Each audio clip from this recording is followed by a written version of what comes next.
कहते हैं कोई वायसराय माघ महीने में प्रयागराज की धरती के ऊपर मेला लगता है। हर साल माघ महीने में एक मेला लगता है, माघ मेला, जिसमें लाखों करोड़ों की संख्या में लोग माघ स्नान करने के लिए कल्पवास करते हैं। एक महीना में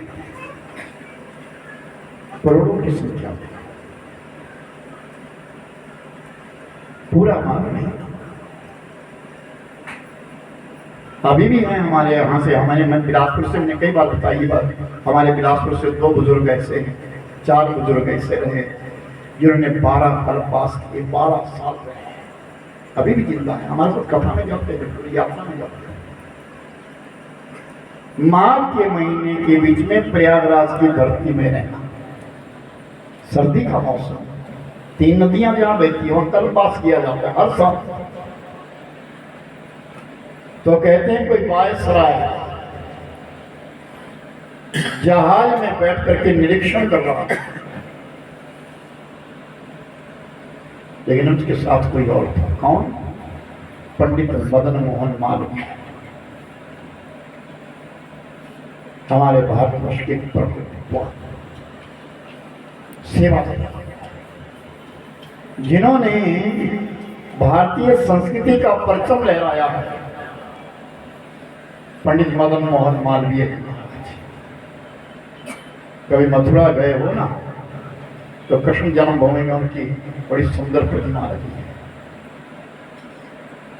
बनारस गए हो तो BHU के बाहर, जहां हमारे काशी विश्वविद्यालय है, वहां बाहर उनकी मूर्ति लगी है, मदन मोहन मालवीय। वो मालवीय जी साथ रहते थे, वायसराय के साथ घूम रहे थे, हवाई सर्वेक्षण कर रहे हैं। और जब प्रयागराज के ऊपर से जहाज गया तो उस वायसराय ने कहा, ये क्या है, इतने लोग यहां इकट्ठे हुए? मालवीय जी ने कहा, ये करोड़ों की संख्या में है महाराज। तो क्या हो रहा है? यहां मेला लगा रहा है,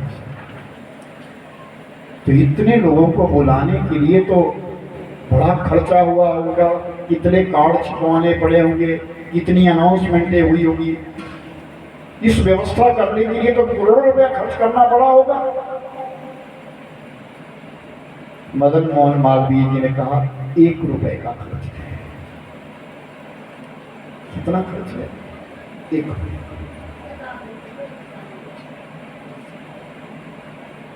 तो वायसराय ने कहा, मैं समझा नहीं तुम्हारी बात।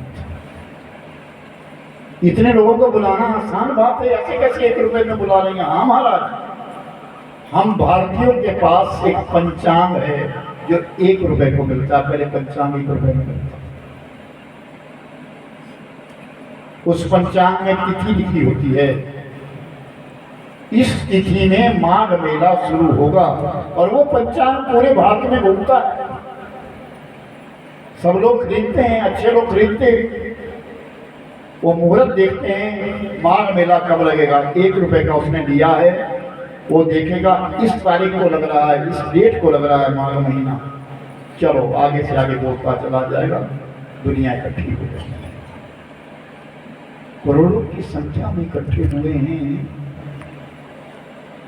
तो कहा, ये तो सर्दी में इकट्ठे क्यों हुए? अगर इसको गर्मी में किया जाए इस मेले को, नहीं महाराज, यही तो भारतीय संस्कृति है कि यह तिथि के अनुकूल मनाया जाता है। और माघ महीने में ये तप है,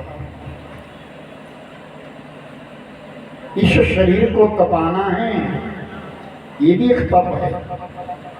गर्मी के मौसम में बाहर बैठना भी एक तप है। भगवान की कथा में 3 घंटे बैठना भी एक तप है। ये तपस्या है, साधना। यहां बैठ करके अगर नींद भी आ जाए ना, अगर यहां बैठ करके व्यक्ति को नींद भी आ जाए, उसको जागृत समाधि कहते हैं, वो समाधि लगती है। ये ना कि तुम सो जाओ बोले कि समाधि लगी है हमारी, नहीं, एक सत्यता की बात है, उसको जागृत समाधि कहते हैं। और ब्राह्मणों को भी विशेष बात कही गई कि अगर माला घुमाते घुमाते नींद आ जाए और फिर दोबारा जब जाग आए और माला फिर घूमनी शुरू हो जाए, सुनना चुनो, तो वो जब को भंग नहीं होता, क्योंकि उसका ध्यान वहीं से हटा वहीं लग गया। बीच में समाधि का छोटा सा किरण दिख गया, उसने विश्राम। नींद से बड़ा आराम कोई नहीं है,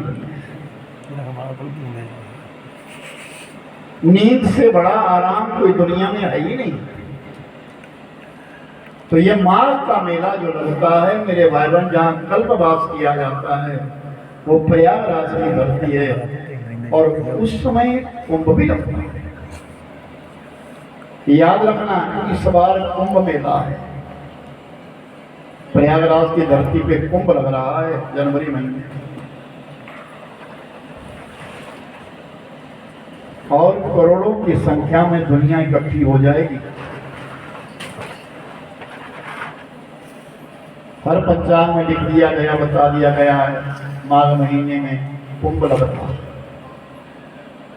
जब जाड़ा पड़ता है तो प्रयागराज में कुंभ लग जाता है, और मेरे भाई बहन जब गर्मी पड़ती है, वायसराय के लिए सुना रहे मदन मोहन मालवीय जी, सुनो महाराज, जब अगाध गर्मी होती है, जून का महीना चला आता है, मई अंक आता है, उस समय उज्जैन नगरी के बीच में कुंभ लगता है, तब इंसान अपने को गर्मी में तपाता है, फिर वो गर्मी का तप है।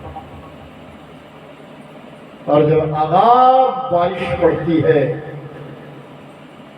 जब वर्षा ऋतु अपने पूरे शौर में होती है, सिंह का महीना यानी भादो का महीना होता है, तो नासिक के बीच में कुंभ लगता है, जिसको पंचवटी कहते हैं, गोदावरी। और फिर 12 साल के पश्चात इसी वैशाख महीने में हरिद्वार के बीच में कुंभ लगता है।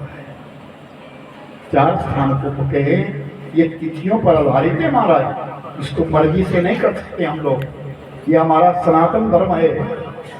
तो वायसराय ने कहा कि अगर हमको अमेरिका में लंदन में इतना बड़ा काम करना हो तो अरबों खरबों रुपया खर्च हो जाएगा, फिर तुम कहते थे मात्र 1 रुपए में। हाँ, ये हमारी संस्कृति और आज भी कायम है। आज जब ये यज्ञ प्रारंभ हुआ, जिसको मुहूर्त लिया गया, पूर्णाहुति जिस दिन होगी मुहूर्त होगा इसका। कोई भी शुभ कर्म किया जाता तो मुहूर्त देखते हैं, मुहूर्त कौन सा है, और मुहूर्त बताने वाला कोई और नहीं, एक ब्राह्मण होता है। आज भी ब्राह्मण शिरोमणि। तभी तो कहता हूं ये पूरी धरती देवताओं के अधीन है। देवाधीनम जगत सर्वम मंत्राधीनम तु देवता, ते मंत्र ब्राह्मणाधीनम तस्मात् ब्राह्मण देवता। पूरा जो जगत है ये देवताओं के अधीन है, और जो देवता है वो मंत्रों के अधीन है, और जो मंत्र हैं वो सही में ब्राह्मणों के अधीन है। बोलने को तो मंत्र सब बोलते हैं, लेकिन जन्मदिन करवाने कोई और जाता है, एक ब्राह्मण ही जाता है। क्रियाकर्म करवाने के लिए ब्राह्मण ही जाता है। आज भी ब्राह्मण देवता है, तस्मात् ब्राह्मण देवता, इसलिए ब्राह्मण को देवता कहा गया। आज भी संस्कृति नहीं चाहिए, कहीं भी चले जाइए, पूरे विश्व में कहीं चले जाइए, पूजा करवाने वाला ब्राह्मण। ये सृष्टि का नियम है। पढ़े लिखे तो ब्राह्मणों से ज्यादा तो यजमान होता है। पढ़े लिखे आज तो यजमान अधिक होता है, दूसरा पुरोहित नहीं होता। जितना यजमान पढ़ा लिखा है, लेकिन करवाता तो ब्राह्मण, क्योंकि ये कर्म है, नियम है। आज संध्या नाम की कन्या जब करने लगी, तब करने लगी, अपने आप को तपाने लगी। ओम शंकराय नमः, ओम शंकराय नमः, ओम शंकराय नमः, इस प्रकार का उच्चारण कर रही थी। भगवान शंकर जी प्रसन्न हो गए। आशुतोष है। प्रातः काले शिवं दृष्ट्वा निशा पापो विनश्यति, आजन्मकृतमध्याह्ने सायाह्ने सप्तजन्मनि, मेरुकाञ्चन गवां कोटि शतैरपि, पंचकोटि तुरंगानां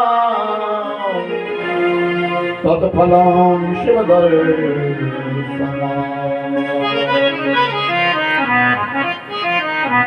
भगवान शिव तो ऐसे कि प्रातः काले शिवमृषि, प्रातः काल उठ करके जो शंकर जी का दर्शन करता है, रात्रि में जो हुए पाप है वो नष्ट हो जाते हैं।